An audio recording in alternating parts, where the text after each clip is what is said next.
কি বলছো তুমি? জি স্যার, আমি নিজে চোখে দেখেছি। আমি যে চক্র থেকে বেরিয়ে এসেছি, রাজা সেই চক্রের সাথে জড়িয়ে গেছে।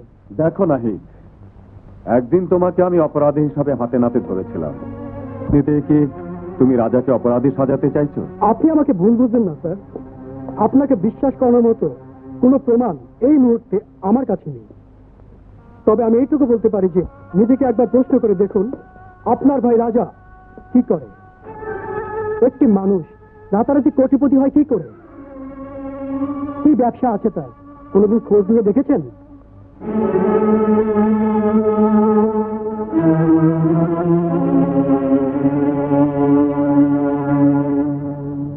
আমার কথার সরাসরি উত্তর দে রাজা। বল, এই গাড়ি বাড়ি ব্যাংক ব্যালেন্স তুই কোথায় পেলি? ভাইয়া, কোন সৎ ব্যবসায়ী রাতারাতি কোটিপতি হতে পারে না, কিন্তু তুই হয়েছিস। আমি জানতে চাই, এই কোটি টাকার সিঁড়িটা তোকে কে দেখিয়েছে, কোন চক্র দেখিয়েছে? ভাইয়া, যদি বলে আমি লটারি পেয়েছি, আমার কাছে তার প্রমাণ আছে। চুপ কর। 2 নম্বরে কারবার যারাই করে ধরা পড়লে তারা বলে লটারি পেয়েছি। সবাই বিশ্বাস করলে আমি করি না।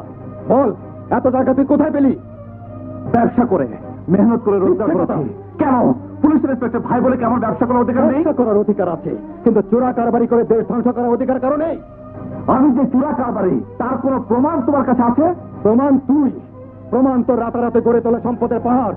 এবার বল, কাদের সাথে কাজ করিস তুই? বল, নইলে কথা বের করার জন্য আমাকে কঠিন হতে হবে।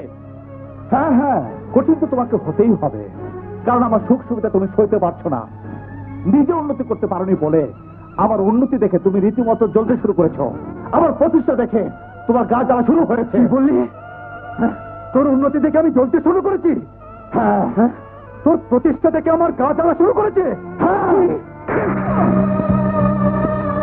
ভাইয়া, তোর উন্নতি দেখে আমি জ্বলতে শুরু করেছি, তোর প্রতিষ্ঠা দেখে আমার গা জ্বালা শুরু করেছে। কি বাচ্চা, তুমি তুমি রাজার গায়ে হাত তুলছো কেন? তুমি জানো না বৎসা, ধনী হবার লোভ ওকে কোন ধ্বংসের পথে নিয়ে গেছে। ওকে বলতেই হবে ও কাদের সঙ্গে জঘন্য অপরাধ করে, নইলে নইলে আমি ওকে জানিয়ে মেরে ফেলবো। প্লিজ থামো, এদিকে এসো। আরে ভাতিজা, তোমার আর বাদশার পথ এক নয়। তোমার উন্নতিতে বাদশার হিংসা হবে, এটাই স্বাভাবিক। তাছাড়া একই বাড়িতে আইন রক্ষাকারী আর আইন ভঙ্গকারী থাকতে পারে না। হে খোদা, তোমার কাছে আমার একটাই ফরিয়াদ, আমার সন্তানেরা যেন তার পিতৃ হত্যার প্রতিশোধ নিতে পারে। তুমি ওদের শক্তি দাও খোদা। হাসিনা, হাসিনা, জলদি খেতে দে। কিরে, কোথাও যাচ্ছিস নাকি? গেটের বাইরে গাড়িতে রাখা মালপত্রগুলো কার? আমার। আমি বাড়ি ছেড়ে চলে যাচ্ছি। বাড়ি ছেড়ে চলে যাচ্ছিস? কোথায় যাচ্ছিস? কেন যাচ্ছিস?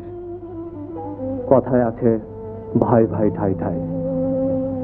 একদিন তো আলাদা হতেই হতো, তাই আলাদা না হয় আজকেই হলাম। তুই কি বলছিস রাজা? ছেলে মানুষই করিস নে ভাই। ছেলে মানুষ আমি নই, নিজের ভালো মন্দ বুঝবার বয়স আমার হয়েছে। প্লিজ রাজা, প্লিজ, অন্তত মা ফিরে আসা পর্যন্ত অপেক্ষা কর। মাকে আমি কি জবাব দেব বল? মাকে কোনো জবাবদিহি করতে হবে না, মা এসে আমার ওখানে উঠবে।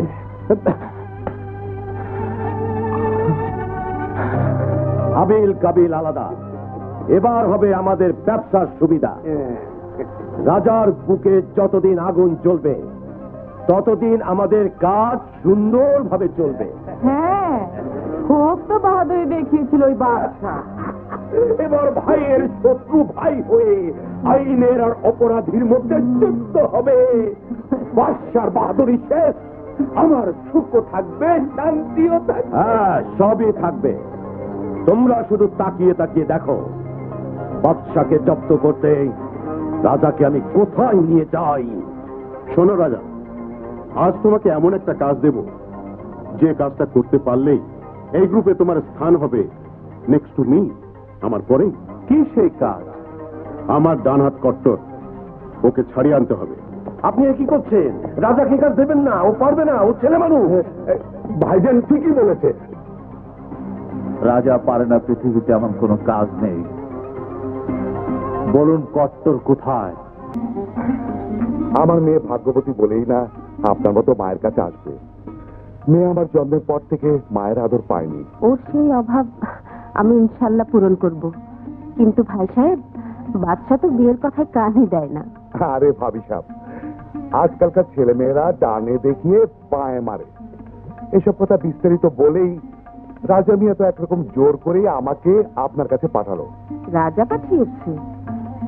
বুঝতে পেরেছি, ও আসলে ওর নিজের রাস্তা পরিষ্কার করছে। ভালোই হলো, আমি পীর আউলিয়াদের দরগা শরীফগুলো জিয়ারত করে এসে দুই ছেলের ব্যাপারে সিদ্ধান্ত নেব। দরগা শরীফ জিয়ারত করতে যাবেন? হ্যাঁ ভাই সাহেব, মানত করেছিলাম যেদিন আমার রাজা বাচ্চা রোজগারের পথ ধরবে সেদিন আমি দেশের পবিত্র দরগাগুলোয় জিয়ারত করতে যাব। নিশ্চয়ই যাবেন। বাবাজি রাজাও অল্প সময়ের মধ্যে বেশ গুছিয়ে উঠেছে। আর হ্যাঁ, জিজ্ঞেস করা হয়নি,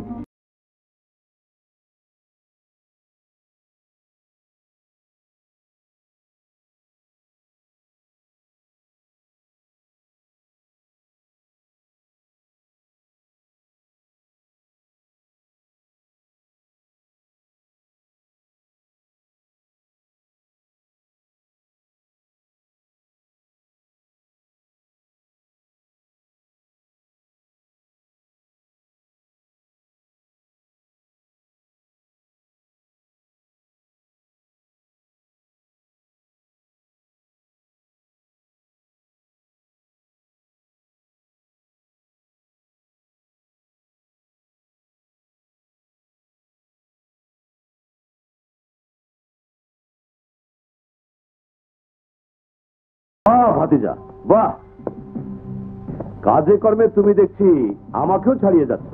আরে দেখতে হবে না, ভাতিজাটা কার? তাই তো এত ক্ষমতা।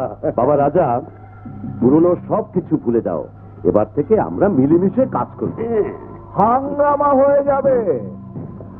আরে চাচা ভাতিজা যেখানে, আপদ নাই সেখানে। এই কথাটাই তো বাচ্চা বুঝলো না।